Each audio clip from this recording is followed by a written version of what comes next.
اللهم صل وسلم وبارك على سيدنا محمد وعلى آله وصحبه أجمعين. ازيكم عاملين ايه؟ يا رب تكونوا بخير. يوم جديد وفيديو جديد، يا رب ينول إعجابكم. النهاردة هنعمل ايه؟ النهاردة كان عندي شغل اليوم كله وما كنتش فاضية ان انا اعمل اكل، واختي كانت جاية عندي فقلت هنعمل اكل كده سريع مع بعضينا وسندوتشات للاولاد.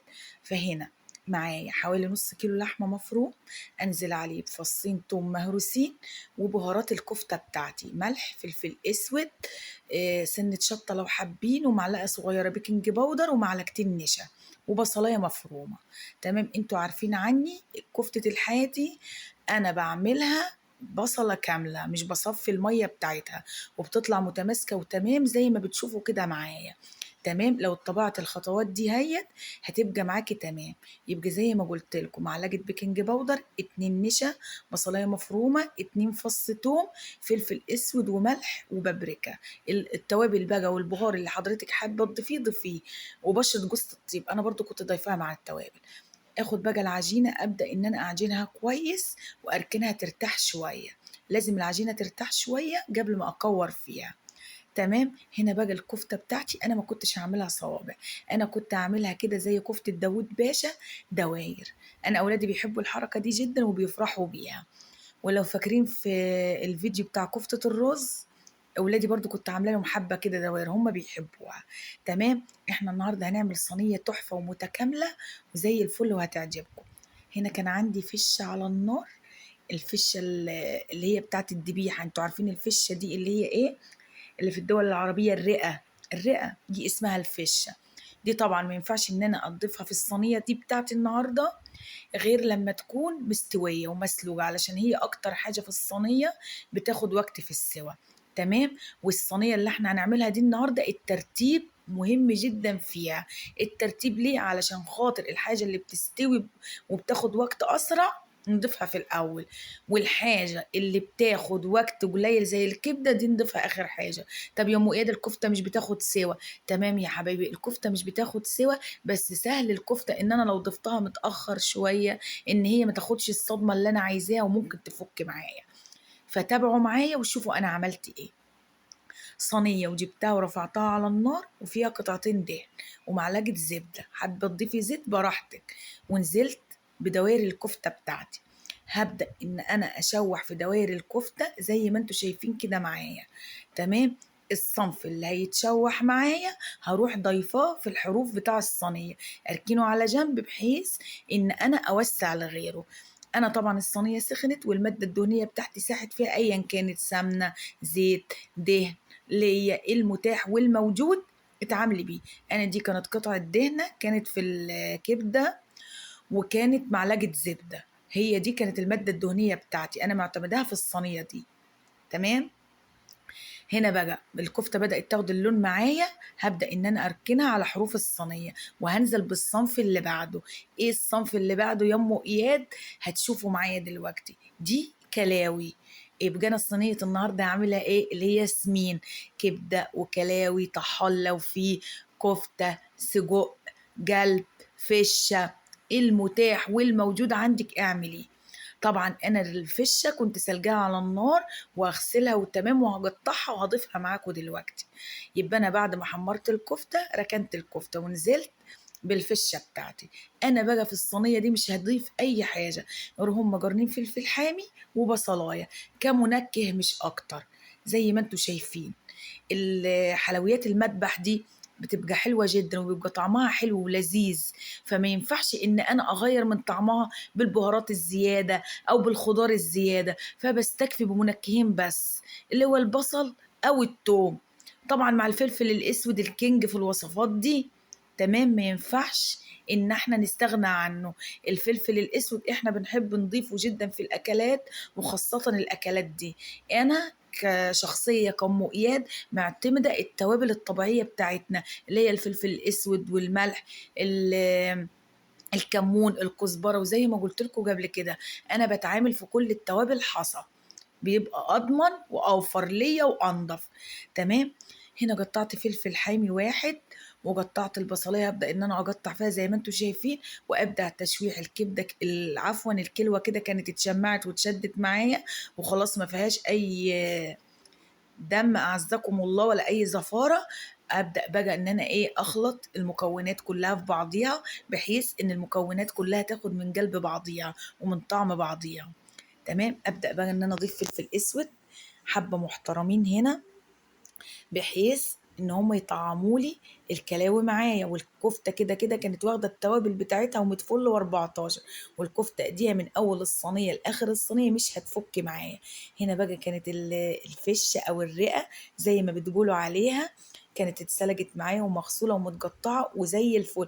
اتسلجت في فرج لورا، طماطمايه، بصلايه، حبهان كده، اي منكه حابه تضيفيه ضيفيه مفيش مشاكل، مش حابه برضو تضيفي مفيش مشاكل. بس وابدا بقى ان انا اشوح في الكلام الحلو ده مع بعضيه.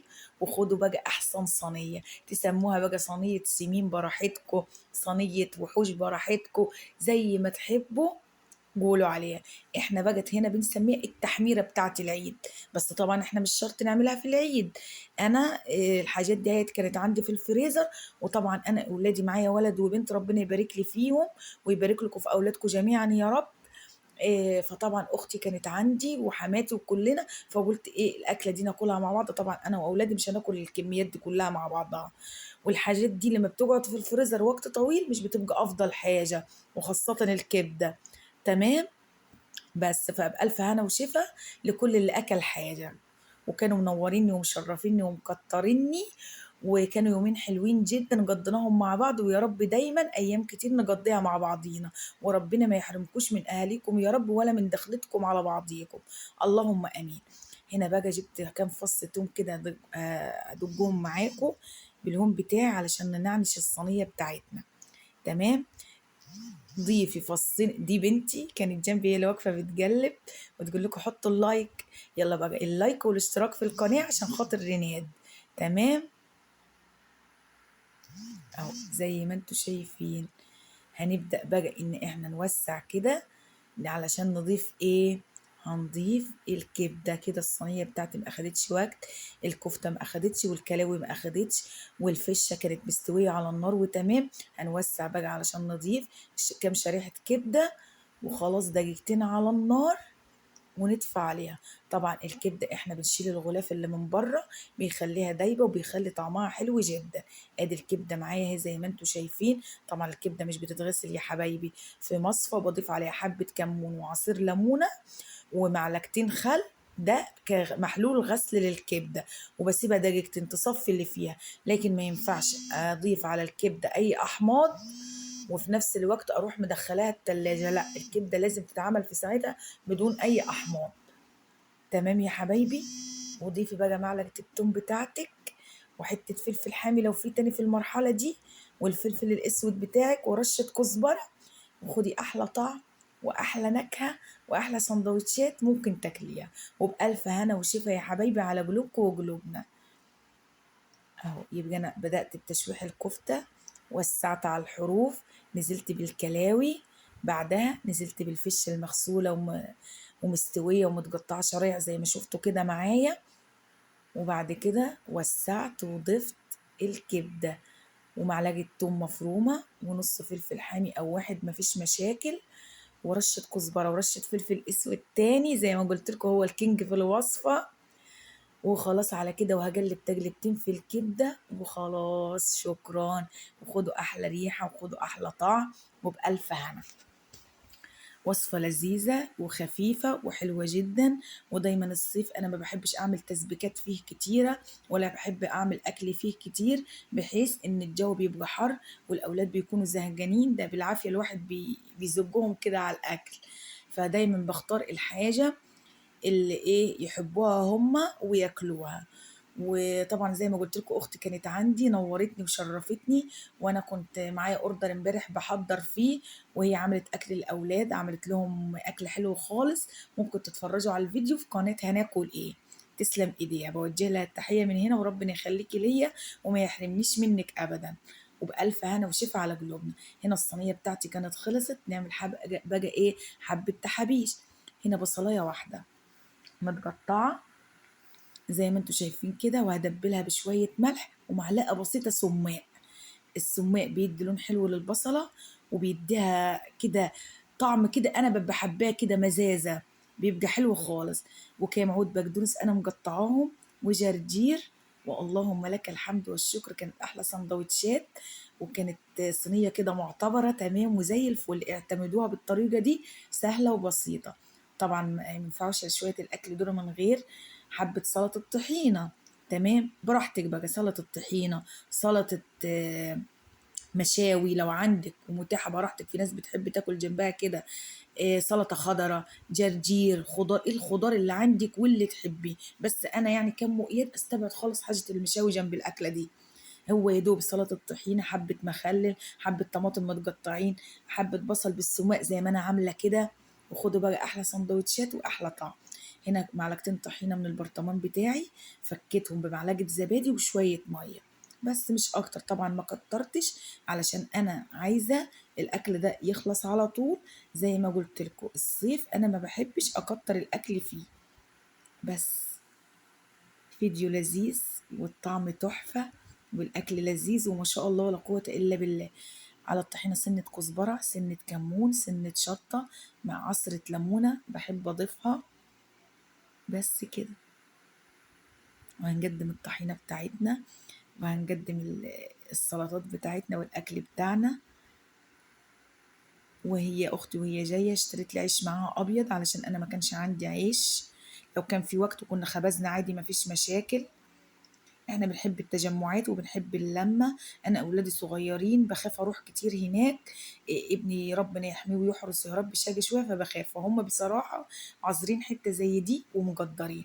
طبعا انا الصينية على النار بتبقبق، والريحة ما اقولكوش مالية البيت. هاخد رغيفة العيش كده واروح مطعماهم من البهاريز بتاعة الصينية، وارصهم في الصينية كده. وخدوا لي بقى السلطة دي البصل بالسماق، وخدوا احلى اكله ما شاء الله ولا قوه الا بالله. وبعدها نحبس بالشاي المتين. والاولاد اشتروا ايس كريم، واللهم لك الحمد والشكر. كان غدانا النهارده، وبألف هنا وشفا على قلوبنا وقلوبكم. وقدمته بالطريقه اللي هتشوفوها معايا دي. هنا بعد ما طعمت الأرغفة رصيتها في الصينية، ونزلت بفرشة البقدونس والبصل اللي هو متبل بالسماق والملح. وهنزل بقى بالكرات الكفتة بتاعتي وبصينية السمين بتاعتي والشكل اللي انتوا شايفينه الواو التحفة ده. وجرجير والمخلل وسلطة الطحينة. واللهم لك الحمد والشكر. أحلى غدا، أحلى عشاء، أحلى فطار في أيام العيد. زي ما تعتمدوه اعتمدوه، وزي ما توجهوه وجهوه. وبألف هنا وشفا يا حبايبي على قلوبكم وقلوبنا. وده كان الفيديو بتاعي النهاردة، حبيت أشارككم طريقتي في عمل صينية السمين. وخدوا لي بقى أحلى لقمة وأحلى طعم، وغمزيها كده في الطحينة، ضيفي بقى براحتك انت اللي انت عايزاه. وهنعمل سندوتشات مع بعضينا برضو هتشوفوها دلوقتي معايا. ويا ريت يا حبيبي ما ننساش الاشتراك في القناة ونفعل زر الجرس يا حبيبي، فضلا وليس أمرا. وأترككم في رعاية الله وأمنه، والسلام عليكم ورحمة الله وبركاته.